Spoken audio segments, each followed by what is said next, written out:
Hello friends, welcome to my channel.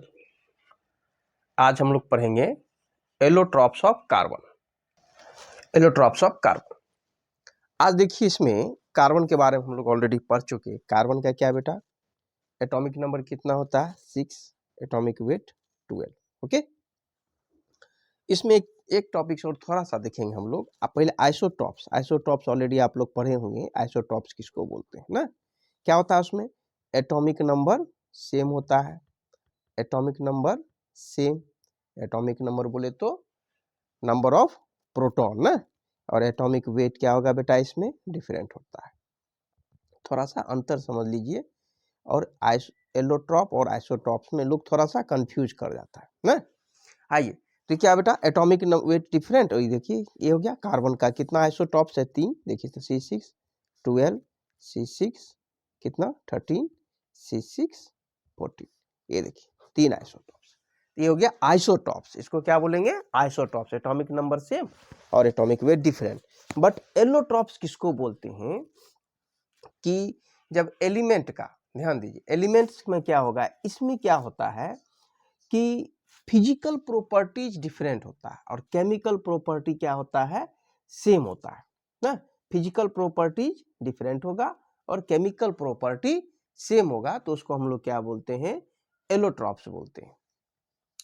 Allotrope physical properties मतलब क्या हो गया? कलर हो गया, रंग हो गया, गंध हो गया, बॉइलिंग पॉइंट हो गया, मेल्टिंग पॉइंट हो गया, ये सभी फिजिकल प्रॉपर्टीज में आते हैं। केमिकल प्रॉपर्टीज मतलब रिएक्शन, गर्म किए तो क्या हुआ, एसिड से रिएक्शन करेंगे तो क्या होगा, बेस से रिएक्शन करेंगे तो क्या होगा, वगैरह वगैरह।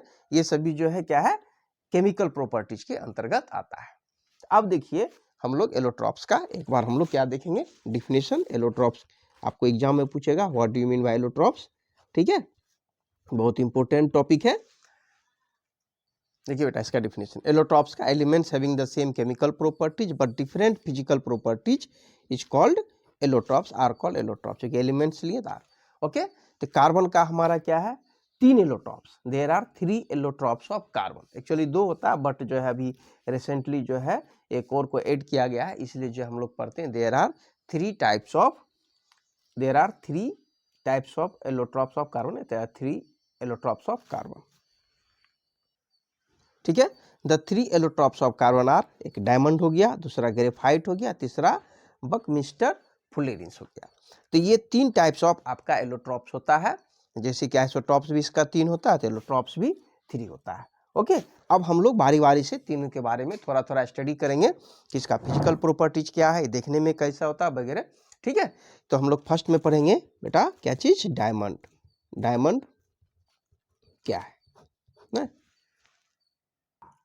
आइए बेटा देखते हैं। Diamond is a colourless transparent substance having extra ordinary brilliance, चमक। इसमें काफ़ी ज़्यादा चमक, एक्चुअली इसका रिफ्रैक्टिव इंडेक्स बहुत ज़्यादा होता है, जिसके कारण से इस पे जैसे ही कोई लाइट आता है तो लाइट को क्या करता है, अलग अलग एंगल से क्या करता है, उसको डिस्पर्स कर देता है, उसको रिफ्लेक्ट कर देता है, जिसकी वजह से क्या होता है कि कलर का, अलग अलग कलर का जानते हैं आप लोग, वेलोसिटी अलग अलग होता है, और फलस्वरूप जो है अलग अलग एंगल से जब उसको रिफ्लेक्ट करता है तो हमको अलग अलग कलर दिखाई देता है। इसलिए जो है इसमें डायमंड में काफ़ी ज़्यादा चमक होता है। Diamond is a quite heavy, और ये काफ़ी भारी होता है। It is extra ordinary hard, काफ़ी ज़्यादा हार्ड होता है। It is the hardest natural substance known, अभी तक से जितना पदार्थ नेचुरली पाया गया उसमें सबसे ज़्यादा हार्ड होता है। और ब्लैक डायमंड, जिसको ब्लैक डायमंड बोलते हैं, ब्लैक डायमंड का प्रयोग जो है कांच वगैरह काटने में किया जाता है, जिसको बोट बोलते हैं, BOART। ब्लैक डायमंड कांच वगैरह काटने में प्रयोग किया जाता है, या जो हैवी ड्रिलिंग मशीन में इसका उपयोग किया जाता है डायमंड का। ओके, इसके बाद it does not conduct electricity, ये इलेक्ट्रिसिटी कंडक्ट नहीं करता है। अब देखिए, इसका ये सभी क्या हो गया आपका फिजिकल प्रॉपर्टीज। अब इसमें केमिकल प्रॉपर्टीज, जब हम डायमंड को स्ट्रॉन्ग हीट करते हैं, जब डायमंड को क्या करते हैं, काफी स्ट्रॉन्ग हीट करते हैं ऑक्सीजन की उपस्थिति में, ऑक्सीजन के प्रेजेंस में, तो कार्बन डाइऑक्साइड प्राप्त होता है।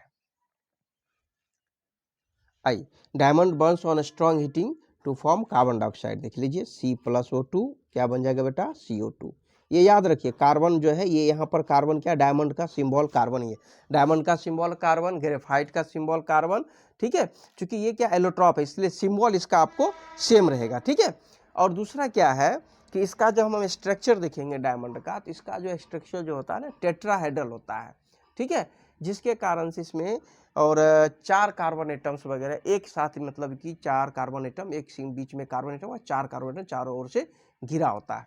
आपको हम इसका स्ट्रक्चर दिखाते हैं, चलिए देखते हैं। देखिए स्ट्रक्चर ऑफ डायमंड, ये देखिए बेटा सेंट्रल कार्बन हो गया, इसमें से देखिए 4 अदर कार्बन से ये क्या होता है, ऐसे जुटा होता है 4 अदर कार्बन से, इसलिए इसका स्ट्रक्चर ऐसा बनता है। देखिए इसको भी आप कनेक्ट कर दीजिए और ये इधर से कनेक्ट हो जाएगा, यानी कि प्रत्येक कार्बन 4 अन्य कार्बन, सब ये कार्बन का देखिए अलग अलग 4 कार्बन से, ये कार्बन का देखिए एक इससे जुटा हुआ, इससे देखिए कनेक्ट है। इस तरह से रेगुलर टेट्राहेड्रॉन, इसको क्या बोलते हैं, रेगुलर टेट्राहेड्रॉन स्ट्रक्चर बोलते हैं। और ये सभी क्या होते हैं, स्ट्रॉन्ग कोवेलेंट बॉन्ड से जुटे होते हैं। इसलिए क्या होता है कि जो डायमंड होते हैं इसमें क्या होता है, फ्री इलेक्ट्रॉन्स नहीं पाया जाता है, और इसके वजह से फ्री इलेक्ट्रॉन्स नहीं होते हैं, जिसके वजह से ये क्या होता है, इलेक्ट्रिसिटी का जो है नॉन कंडक्टर होता है, इसमें जो है इलेक्ट्रिसिटी इससे पास नहीं करता है। ओके, डायमंड समझने में कोई दिक्कत है बेटा? चलिए अब अगर क्वेश्चन पूछे तो स्ट्रक्चर ऑफ का डायमंड बताइए, तो आप ये बना सकते हैं, फिगर बनाइए एक और इसमें लिख दीजिए its structure regular tetrahedron that is each carbon atom of in diamond crystal linked with 4 other carbon atoms bye strong covalent bond. Okay, चलिए अब हम लोग देखते हैं इसका दूसरा एलोट्रॉप्स कौन सा है, ग्रेफाइट। देखिए graphite, graphite is a greyish black opaque substance, ये क्या बेटा, opaque substance. It is lighter than diamond, ये डायमंड से क्या होता है, हल्का होता है। It is soft and slippery to touch, इसको छुएंगे तो आपको जो है सॉफ्ट और स्लिपरी जैसा महसूस होगा। It conduct electricity, important point इसका, ये कंडक्ट इलेक्ट्रिसिटी, ये इलेक्ट्रिसिटी कंडक्ट करता है और डायमंड इलेक्ट्रिसिटी कंडक्ट नहीं करता है। लेकिन केमिकल प्रॉपर्टीज देखिए दोनों को, जब हम इसको जब स्ट्रॉन्ग हीटिंग करते हैं ऑक्सीजन में, हवा में, तो दोनों कंडीशन में ये क्या होता है, CO2 देता है। ये कार्बन हो गया बेटा, कार्बन क्या, ग्रेफाइट का भी सिंबल C और डायमंड का भी सिंबल C होगा। कोई दिक्कत समझने में? चलिए अब हम इसका थोड़ा सा स्ट्रक्चर देख लेते हैं, इसका स्ट्रक्चर कैसा होता है, ठीक है, ग्रेफाइट का स्ट्रक्चर कैसा होता है, इसके बारे में थोड़ा सा देखेंगे। स्ट्रक्चर देखिए बेटा, a graphite crystals consist of a layer of carbon atom, इसमें क्या होता है, कार्बन एटम का लेयर होता है, जो एक के ऊपर एक, एक के ऊपर एक ये लेयर सजा होता है, या sheet of carbon atom. Each carbon atom in a graphite layer is joint to 3 other carbon atom, ये 3 अन्य कार्बन एटम्स के साथ क्या होते बेटा, जुड़ा होता है by strong covalent bond to form hexagonal ring. और इसी के वजह से एक लेयर और दूसरे लेयर के बीच में थोड़ा सा गैप होता है, इसलिए ये क्या होते हैं, स्लिपरी होते हैं, इसके लेयर क्या होते हैं, थोड़ा सा स्लिप करता है, स्लिपरी होता है। और इसी जो है लेयर के वजह से इसमें क्या होते हैं, फ्री इलेक्ट्रॉन्स पाए जाते हैं, और यही वजह है कि ये जो है इलेक्ट्रिसिटी क्या करते हैं, कंडक्ट करते हैं, इलेक्ट्रिसिटी को कंडक्ट कर पाते हैं।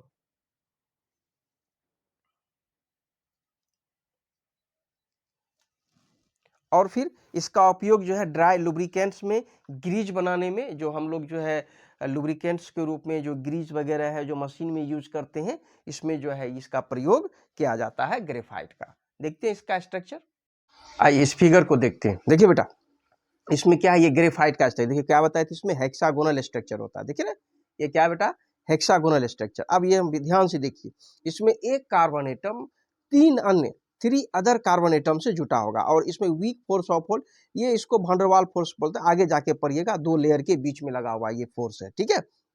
देखिए weak force hold layer of carbon atoms. अब देखिए एक कार्बन कितना बेटा, 1 कार्बन, 1 2 और ये कार्बन इससे 3, ध्यान दीजिए एक कार्बन, चाहे एक कार्बन को, कोई एक कार्बन का आप अगर देखेंगे तो एक कार्बन जो है कितने अन्य कार्बन से, 1 2 3, इसमें कितना वैलेंस इलेक्ट्रॉन यूज हुआ, 3, और कार्बन का कितना वैलेंस इलेक्ट्रॉन है, 4।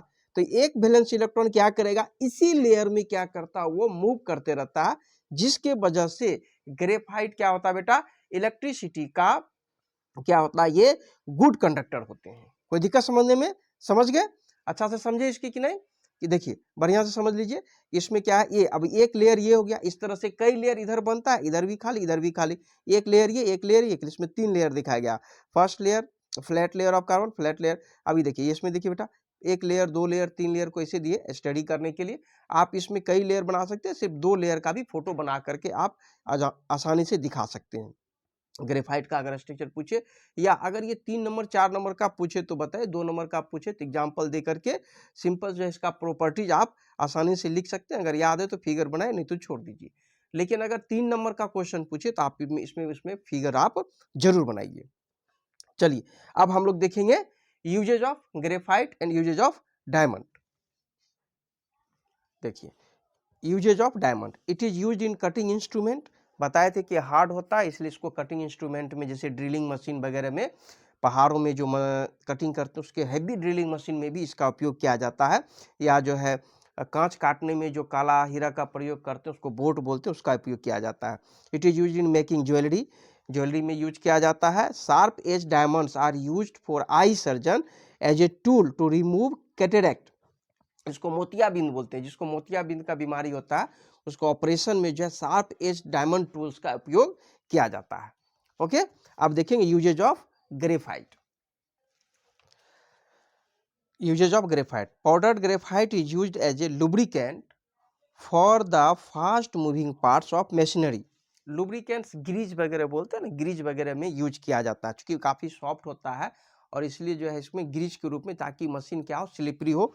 और चूंकि क्या हम लोग जानते हैं फ्रिक्शन से क्या होता है, हीट जनरेट होता है, उसको मिनिमाइज करने के लिए और मशीन का जो है कल पुर्जा घिसे नहीं, इसलिए इस लुब्रिकेंट का उपयोग किया जाता है। It is use to making carbon electrode, carbon electrodes में इसका प्रयोग किया जाता है। जैसे ड्राई सेल देखिए, बैटरी, बैटरी में जो ब्लैक कलर का जो एनोड होता है, ब्लैक कलर का जो उसमें अंदर में पाया जाता है एक पेंसिल टाइप का, उसको क्या बोलते हैं, एनोड, एनोड के रूप में यूज किया जाता है उसमें बैटरी में।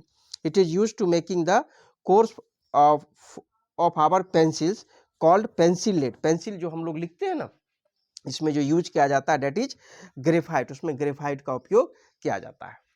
ओके, अब हमारा तीसरा बच गया बकमिस्टर फुलेरिन, उसको देखते हैं इसमें क्या है। देखिए Buckminster fullerene, it is an allotrope of carbon containing cluster of 60 carbon atoms. कितना बेटा, 60 carbon atoms join together to form spherical molecules. और कैसा दिखने में होता है इसका स्ट्रक्चर, कैसा दिखेगा, फुटबॉल जैसा। फुटबॉल देखिए ना, अलग अलग कलर का, इसमें 2 प्रकार का शेप होता है। इट्स फॉर्मूला क्या हो गया बेटा, चूंकि 60 कार्बन है तो इसलिए C60 यूज करते हैं इसमें। It is football shaped spherical molecule in which 60 carbon atoms are interlocking hexagonal and pentagonal। यानी कि हेक्सागोनल स्ट्रक्चर कैसा होगा, ये क्या हो गया बेटा, देखिए तो ये हेक्सागोनल स्ट्रक्चर हो गया। और ये कैसा हो गया, ये देखिए यहाँ पे ऐसा, ये हो गया पेंटागोनल। ठीक है, हेक्सागोनल और pentagonal rings of carbon atoms इसमें पाए जाते हैं। देयर आर 20 हेक्सागोन्स एंड 12 पेंटा। ध्यान दीजिए ऑब्जेक्टिव के लिए बेटा, कितना इसमें हेक्सागोन स्ट्रक्चर होता है 20, और पेंटागोन कितना स्ट्रक्चर होता है 12 of carbon atoms in one molecule of Buckminster fullerene. एक मॉलिक्यूल ऑफ बकमिस्टर फुलेरिन की अगर हम बात करें तो उसमें 20 हेक्सागोनल स्ट्रक्चर होता है और 12 पेंटागोन्स होते हैं। This allotropes was named Buckminster fullerene after the American architect. American architect थे बकमिस्टर और फुलेर, बिकॉज उसमें क्या हुआ, वो एक स्ट्रक्चर बनाया जो डोम शेप था, और इसका भी स्ट्रक्चर सेम डोम शेप, और इंटरनेशनल एग्जीबिशन में उन्होंने प्रयोग किया था। इसलिए जब देखा कि इसका स्ट्रक्चर एक फुटबॉल के जैसा होता है, देखिए एक जगह हम तो आपको दिखा रहे, जैसे फुटबॉल के जैसा कैसा होता है, फुटबॉल के जैसा, इसी तरह से इसका स्ट्रक्चर होता है हेक्सागोनल। ठीक है, और इसमें पेंटागोनल स्ट्रक्चर, ये डोम शेप होते हैं, इसलिए इसका नाम रख दिया बकमिस्टर फुलेरिन्स। ओके, आइए इसका थोड़ा हम लोग प्रॉपर्टीज देखिए बेटा। ये देखिए बकमिस्टर फुलेरिन का आपका स्ट्रक्चर, ये देखिए, इसमें देखिए बेटा, इसमें आपको गौर से देखिएगा तो कुछ स्ट्रक्चर आपको इसमें हेक्सागोनल दिखेगा। देखिए एक, देखिए ये देखिए बेटा, ये क्या हो गया, हेक्सागोनल हो गया। ठीक है, ये देखिए 1, ये देखिए 2 3 4 5 पेंटागोनल। ठीक है, यानी कि ये स्ट्रक्चर ध्यान से देखिए हेक्सागोनल है, और ये वाला स्ट्रक्चर देखिए तो बेटा क्या है, पेंटागोनल है। तो हेक्सागोनल और पेंटागोनल स्ट्रक्चर दोनों मिलकर के ऐसा स्ट्रक्चर का क्या किया बेटा, इसमें निर्माण करता है, इसलिए इसका नाम रखा है। और इसका सबसे पहले देखा क्या कि बकमिस्टर फुलेरिन, जब फुलेर एक स्ट्रक्चर आर्किटेक्ट बनाया डोम शेप, तो देखा इसका स्ट्रक्चर सेम मिलता है, इसलिए क्या नाम दिया जाए, इसका नाम रखा गया बकमिस्टर फुलेरिन। देखिए बेटा इसका प्रॉपर्टीज क्या है, ध्यान दीजिए। It is dark solid at A room temperature बोले तो 25 डिग्री सेंटीग्रेड पे ये क्या डार्क सॉलिड होता है। It is neither very hard nor very soft, जैसे डायमंड कितना हार्ड होता है उतना नहीं, और ना ही काफ़ी सॉफ्ट जैसे कि ग्रेफाइट, दोनों के बीच में होता है। It is also burns on heating to give carbon dioxide, और इसको भी जब हम गर्म करते हैं तो यानी कि देखिए दोनों में, और कुछ भी लेफ्ट बिहाइंड नहीं रहता, कुछ भी एसेस वगैरह नहीं बचता, राख नहीं बचता। प्रॉपर्टीज केमिकल क्या आ गया बेटा, सेम हो गया, और देखिए फिजिकल प्रॉपर्टी चेंज हो रहा है, ठीक है। एक हार्ड है, एक सॉफ्ट है, और इनका कई प्रॉपर्टीज अभी इसका जो है खोज चल रहा है, इस पर अध्ययन चल रहा है। इस प्रकार हमारा एलोट्रॉप्स टॉपिक समाप्त हो गया। आप अच्छा से पढ़िए बेटा, ठीक है। और चैनल को सब्सक्राइब कीजिए, दोस्तों लोग को भेजिए, रेकमेंड कीजिए। आपको जो है हैंड रिटन नोट मिल रहा है, और आप अच्छा से स्टडी कीजिए। Best of luck, thank you.